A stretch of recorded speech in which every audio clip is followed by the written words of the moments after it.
Dearest gentle viewer, it is Friday, and that means it is time for a snack break. I am the news lady-in-chief for the Weekly Tea with the Museum Lady, and here are some of the highlights from this week's serving. Starting off at the Centre Pompidou Metz in France, Maurizio Catalan sculpture comedian was eaten again.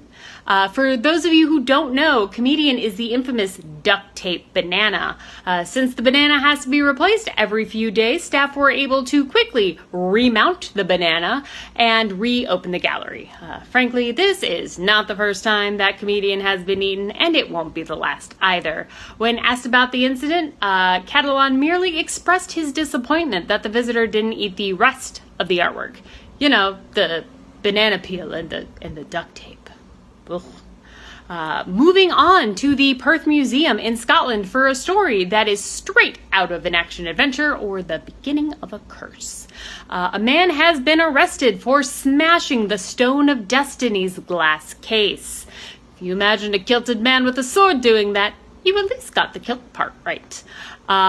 Gentle reader, for centuries, the Stone of Destiny was used in the coronation ceremonies of Scottish monarchs until the Wars of Independence, when England got their hands on the stone, took it down to Westminster Abbey to use in their coronations. The stone was returned to Scotland in 1996, but made a quick trip down to England in 2023 for the coronation of King Charles III.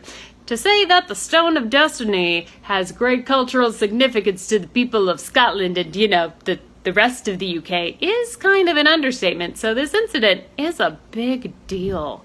Weirdest part about all of this is that the man registered a home address in Sydney, Australia. That is such a long flight for whatever.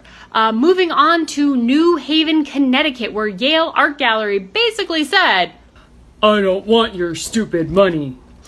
When they withdrew two federal grant applications, one from the National Endowment for the Arts and the other from the National Endowment for the Humanities.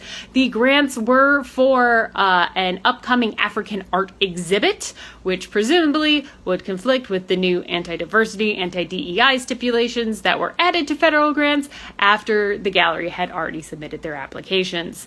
They have announced that the exhibit will still open as scheduled, and they'll just figure out the money on their own. Never miss a serving of the Weekly Tea by signing up at the link in the bio, and don't forget to like, follow, subscribe, share the Flamingo, the Museum Lady on all the socials.